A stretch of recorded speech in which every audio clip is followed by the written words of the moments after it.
ಇಲ್ಲಿ ಕುಮಾರಸ್ವಾಮಿಯವರು ಸರ್ಕಾರ ತೆಗೆದಾಗ ನಾನೇ ಕುಮಾರಸ್ವಾಮಿಯವರಿಗೆ ನೀನು ಮೋದಿಯವ್ರ ಜೊತೆ ಹೋಗು ಅಂತ ಹೇಳಿದಂಥ ಅದನ್ನು ನಿಮ್ಮ ಮುಂದೆ ಆಗಲೇ ಹೇಳಿದ್ದೀನಿ.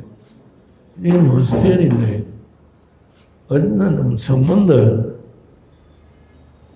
Not because of only for A membership of Rajya Sabha.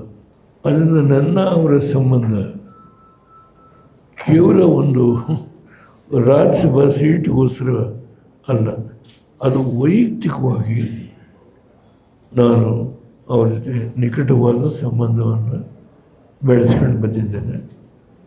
ಆ ಸಂಬಂಧ ನಾನು ಸದಸ್ಯನಿಲ್ಲದೇ ಇದ್ದರೂ ಅದು ಮುಂದುವರ್ಕೊಂಡು ಹೋಗುತ್ತೆ.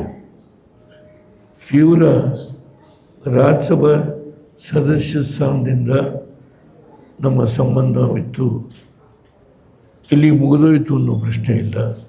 ಮುಂದೆ ಕೂಡ ನಮ್ಮ ರಾಜ್ಯಕ್ಕೆ ಸಂಬಂಧಪಟ್ಟಂಥ ಯಾವುದೇ ವಿಷಯ ಆಗಲಿ ನಾನು ಮೋದಿಯವರನ್ನು ಭೇಟಿ ಮಾಡಬಹುದು, ಪತ್ರ ವ್ಯವಹಾರ ಮಾಡಬಹುದು.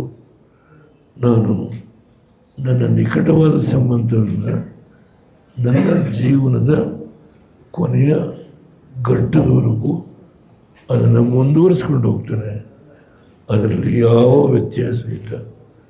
ನಾವು ಇಂಡಿಯಾ ಜೊತೆ ಸೇರಿದ್ದೇವೆ. ಇದು ಕೇವಲ ಒಂದು ರಾಜ್ಯಸಭಾ ಸೀಟ್ನಿಂದ ಅಂತ್ಯ ಆಗುತ್ತೆ ಅಂತೇಳಿ ಯಾರೂ ಭಾವಿಸ್ಕೊಳ್ಬಾರ್ದು. ಅವರ್ ಬಾಂಡೇಜ್, ಅವರ್ relationship will be continued as long as Devegowda is alive. And Kumaraswamy is in the cabinet and he will continue there as one of the prominent ministers. ನಾವು ನಾವೆಲ್ಲ ಊಟ ಮಾಡೋಣ, ಬಟ್ ನಾನು ಕೂತ್ಕೊಳ್ಳೋದಿಲ್ಲ. ನಮ್ಮ ರಾಜ್ಯದಲ್ಲಿ ಈ ಪಕ್ಷದ ಬೆಳವಣಿಗೆಗೆ ಎಷ್ಟು ಕೈಲಿ ಶಕ್ತಿ ಇದೆಯೋ, ಏಕೆಂದರೆ ಒಂದು ನಾನು ವೀಲ್ ಚೇರಲ್ಲಿ ಬಂದೆ. ಈಗ ಪಾರ್ಲಿಮೆಂಟ್ಗೂ ವೀಲ್ ಚೇರಲ್ಲೇ ಹೋಗ್ತಾಯಿದ್ದೆ. ನಮ್ಮ ರಾಜ್ಯದ ವಿಷಯದ ಬಗ್ಗೆ, ದೇಶದ ವಿಷಯದ ಬಗ್ಗೆ ಮಾತನಾಡುವಾಗ ನಾನು ನಿರ್ಭಯವಾಗಿ ಮಾತನಾಡ್ತಾ ಇದ್ದೆ. ಯಾರ ಹಂಗಿಗೆ ಒಳಗಾಗಿ ನಾನು ಮಾತನಾಡಿದನಲ್ಲ.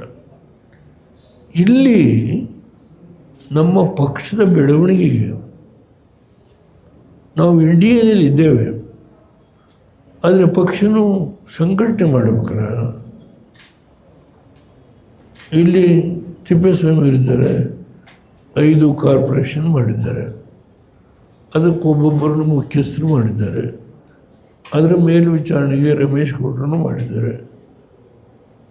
ಈಗ ಕಾರ್ಪೊರೇಷನ್ಗೆ 369 ಸೀಟ್ಗಳಿದೆ. ಇಲ್ಲಿ ಎಷ್ಟು ಸೀಟ್ ನಿಲ್ಲೋದು, ಏನು ಮಾಡೋದು? ಜಿಲ್ಲಾ ಪಂಚಾಯತಿ, ತಾಲೂಕು ಪಂಚಾಯತಿ, ಹೀಗೆ ನಮ್ಮ ರಾಜ್ಯದ ಈ ಸ್ಥಳೀಯ ಸಂಸ್ಥೆಗಳ ಚುನಾವಣೆಯಲ್ಲಿ ಪಾರ್ಟಿ ಆಫೀಸ್ಗೆ ಬರ್ತೇನೆ, ಎಲ್ಲಿ ಕಾರ್ಯಕ್ರಮ ನಡೆದರೆ ಅಲ್ಲಿಗೆ ಹೋಗ್ತೇನೆ. ನನಗೆ ಮಾತಾಡೋದಕ್ಕೆ ಅದು ಭಗವಂತನ ಅನುಗ್ರಹ. ಶೃಂಗೇರಿ ಶಾರದಾಂಬೆ ಆ ಜ್ಞಾಪಕ ಶಕ್ತಿ ಕೊಟ್ಟಿದ್ದಾಳೆ. ನಾನು ಈಗ 75 ವರ್ಷದಲ್ಲಿ ಏನು ನಡೀತು ಅಂತ ಸೂಕ್ಷ್ಮವಾಗಿ ನಿಮಗೆ ತಿಳಿಸ್ತೀನಿ.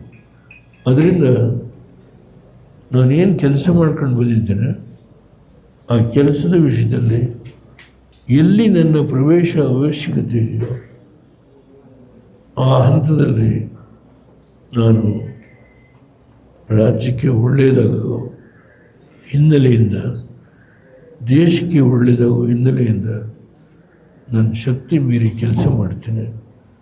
ಇಷ್ಟು ಮಾತ್ರ ಇವತ್ತು ನಿಮ್ಮ ಮುಂದೆ ನಿವೇದನೆ ಮಾಡಿಕೊಳ್ತೇನೆ. ಒಂದು ರಾಜ್ಯಸಭಾ ಸದಸ್ಯ ಸ್ಥಾನದಿಂದಲೇ ನನ್ನ ಮೋದಿಯವರ ಸಂಬಂಧ ಮುಗಿದೋಯ್ತು ಅನ್ನೋ ತಪ್ಪು ಕಲ್ಪನೆ ಈ ರಾಷ್ಟ್ರದ, ಈ ರಾಜ್ಯದ ಜನತೆಯಲ್ಲಿ ಇರಬಾರ್ದು ಅಂತ ಹೇಳಿ ನಾನು ಈ ಸ್ಪಷ್ಟೀಕರಣ ಇವತ್ತು ನಿಮ್ಮ ಮುಂದೆ ನೀಡ್ತಾ ಇದ್ದಾರೆ. ಬಹುಶಃ ಇಷ್ಟು ಸಾಕು ಅಂತ ಕಾಣುತ್ತೆ.